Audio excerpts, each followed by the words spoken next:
I'm going to go through this disclosure project regarding UFOs. There is so much information that is trying to be suppressed, and you have to kind of ask why. This one interview with this, I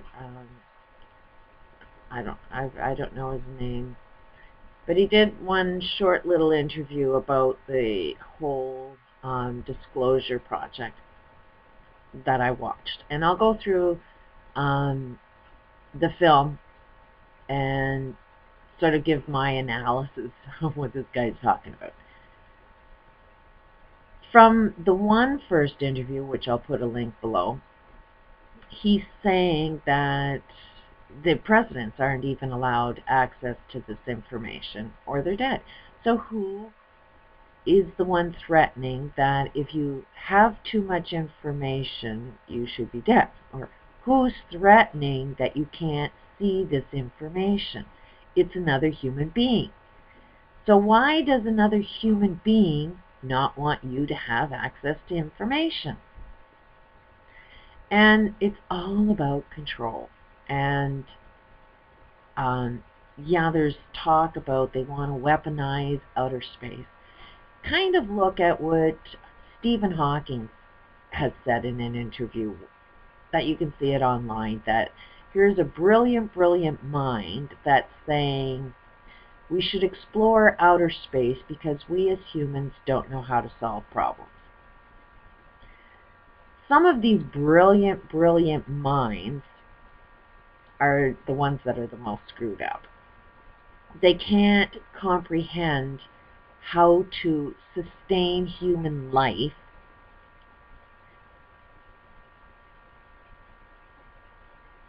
economically. So they have their ways of controlling human life, thinking that this is in our best interest, that we as humans are too stupid to be able to make life work unless, somebody's in control. It's like a person that has control issues. They think the other person that they're trying to control doesn't know what they're doing, and that they need to be in control of their life, otherwise the world would fall apart. Basically, that's what control issues are all about, is you have to do it my way, because my way is the right way, because you don't know any better.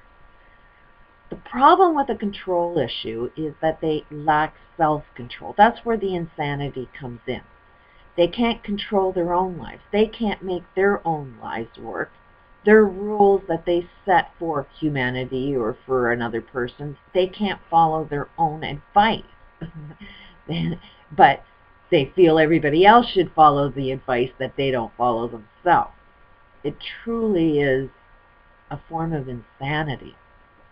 And why do these people get insane? And it's because they are lacking information themselves. They don't know how to see how that game plays out and how it would work. They just don't have the information in their own consciousness to see, okay, if we actually did things the right way, how would that game play out? And basically, this is the wildest picture that I perceive it to be, is as soon as you do things the right way, as soon as humanity lives in the way that we were intended to live, then the material world kind of disappears. And it's like we're so attached to the material world that you can't give it up. That's how big this friggin' story is. What happens if you get rid of the material world? The body changes. The body is part of the material world. And it is our evolve. That is where we would evolve. There was, I'm not a fan of Deepak Chopra, but sometimes the dumbest people come up with a key. And what he has said is that the gene that makes a caterpillar turn into a moth is actually that same gene is found within the human heart, which means that humanity has the potential to transform into something completely different than what we know. But we can't let go of that. We can't let go of this material world and go into something better. It is sort of like Adam and Eve and the Garden of Heaven. It was boring, so they ate the apple just to see what's there. And eating that apple created the material world that we're locked into. You have to have stuff to make you feel like you're something. If you didn't have stuff, what else would you be? You can't get happy unless you have that car, or you have that big house, or you have stuff to make sure that you're happy. And yet all the stuff doesn't make you happy. So it's like, okay, when are we going to wake up to that dream? And so it is almost like a battle between good and evil. It is a battle between God and Satan, where God has this plan, but Satan can't understand that plan. And the only way that Satan wins is if he makes sure we are tied to this physical world. And the only way Satan wins is if we keep dying and not make this transformation, not evolving into the beings that we were meant to be. It's something that we all want, but it's like, what brings you the most pleasure in your life? Chances are it's something material. And can you let go of that? If you let go of that for something that's even better, would you let go of that? So while I'm going to look through this disclosure project, what we're going to see is there's information that's being suppressed. The only way evil can have any power whatsoever is if evil doesn't want you to know all of the information. If you had all of the information, you would choose to evolve. You would let go of it so friggin' fast. But it's got to be all of humanity doing it. It's like, to transform means, like if evil was your left hand and goodness was your right hand, and you want to evolve, you can't evolve with just your right hand. You got to take your left hand with you as well. It's like they're both aspects of who you are. So it's like you got to let go of the evilness within yourself to be able to make this evolution. And evil at all times is going to be a lack of information.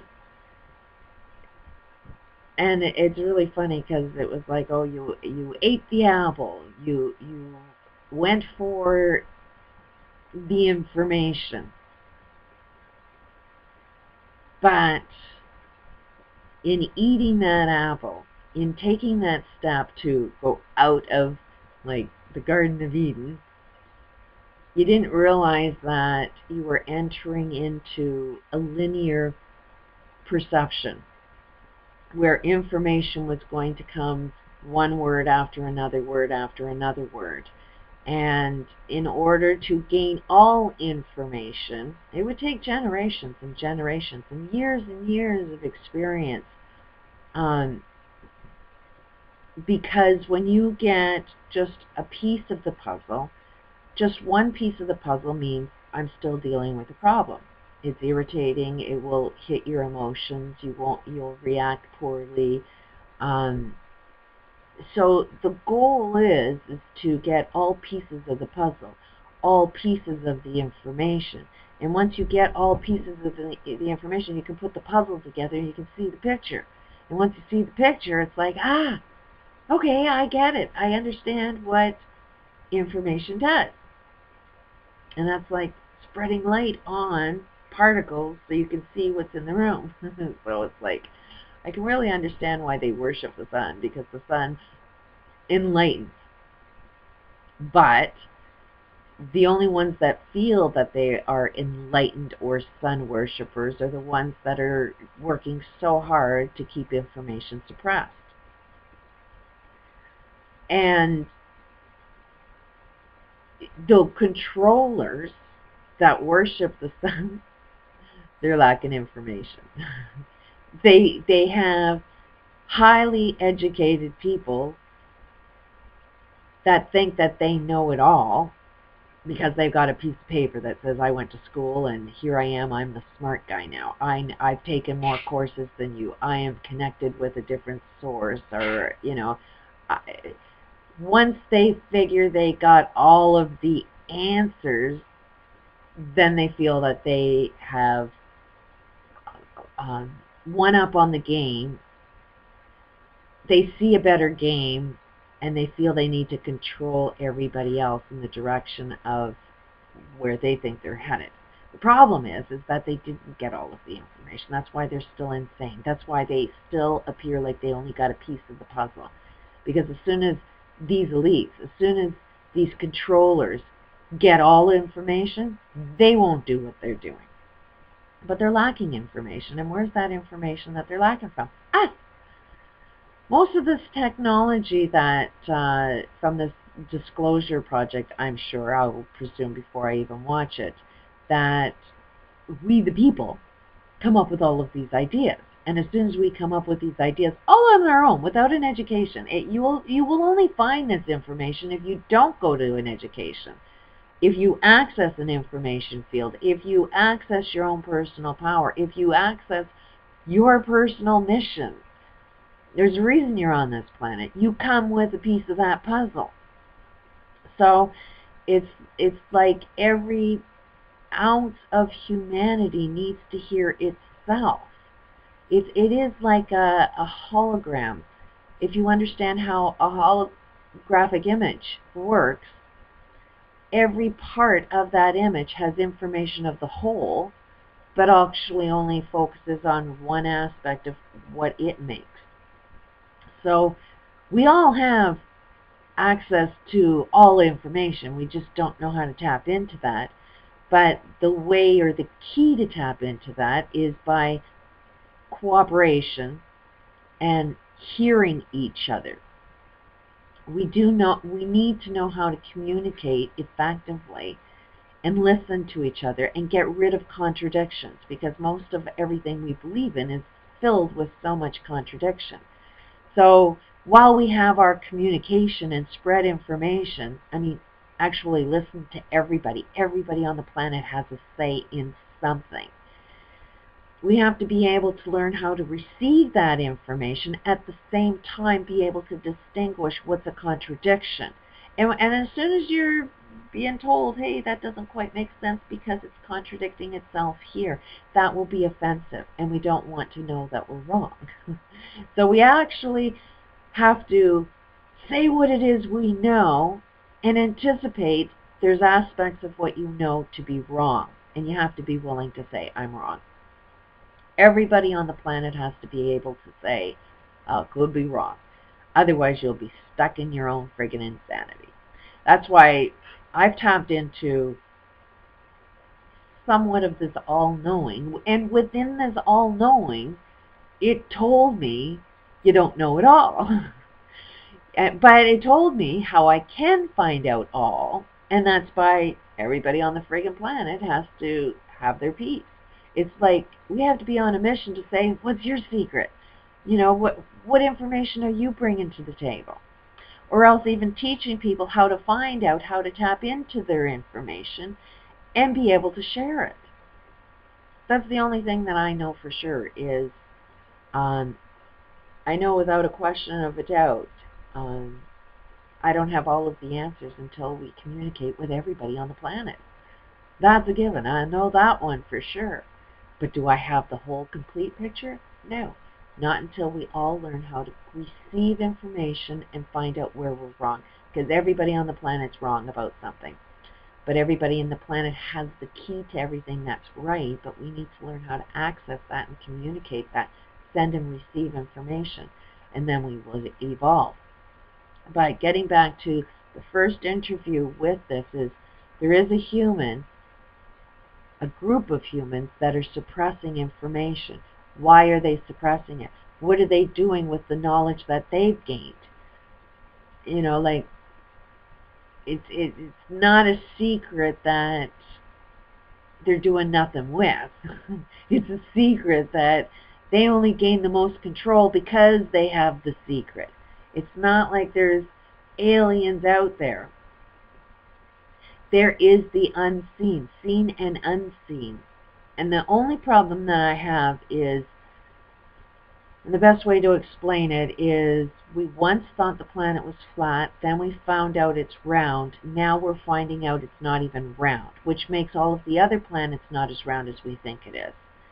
And if everything's not really as round as we think it is, and time and space isn't exactly what we think it is either, then traveling out into space, or weaponizing outer space, or thinking that there's an alien out in outer space doesn't make any sense, because it only makes sense within the box that you're perceiving it to be. But when you open up that box and see, okay, there's not really planets out there, there's not really time and space out there, it's just my illusion of what I think is going on, then you kind of get it. There definitely is sort of like spirit. That's the better way of looking at it, is that there's different dimensions of who we are. When you die, you're not really dead. Your consciousness, what makes you who you are, your spirit, just loses the body. But it hasn't evolved because it died. It is the wildest thing. It feels like it's the first biggest lie told to man, but I don't believe the body was designed to die. We choose to die by our lifestyle. And you can live the perfect life, but if society doesn't live the perfect life, then society has a way of killing you. So it's got to be twofold, where you're looking after self, but the globe is looking after the globe as well. But once we do that, then we evolve. We get rid of the body. We ascend. But you won't get it through going on a spaceship or believe in some entity that just has higher technology than you. Because most of this technology is coming from us humans, that you file a patent and then the corporate world and government agencies see those patents and use it and then says, oh, it's aliens. Let me save you. Let me build a spaceship. The golden rule is that anybody that's enlightened, anybody that's going to save you, how can they save you if they can't save themselves? And if they can't save themselves, the one way you can tell they can't save themselves is, do they have an enemy? Are they fighting some war? Are they destroying something? That's the same pattern repeating all over again, that an enlightened being has no enemy. It's like they've learned how to create world peace because they've been enlightened. They are more intelligent. They figured out how to solve problems, not like Stephen Hawking, who is human, who says us humans don't know how to solve problems, and Stephen Hawking has solved a few problems in his time. So it's like, the smartest guys on the planet need to get a little schooling, because they ain't the smartest people on the planet. Not until they're able to communicate with everybody effectively. So I'll continue on my opinions on this disclosure project and sort of read between the lines of what I see, which is just my opinion. Peace out.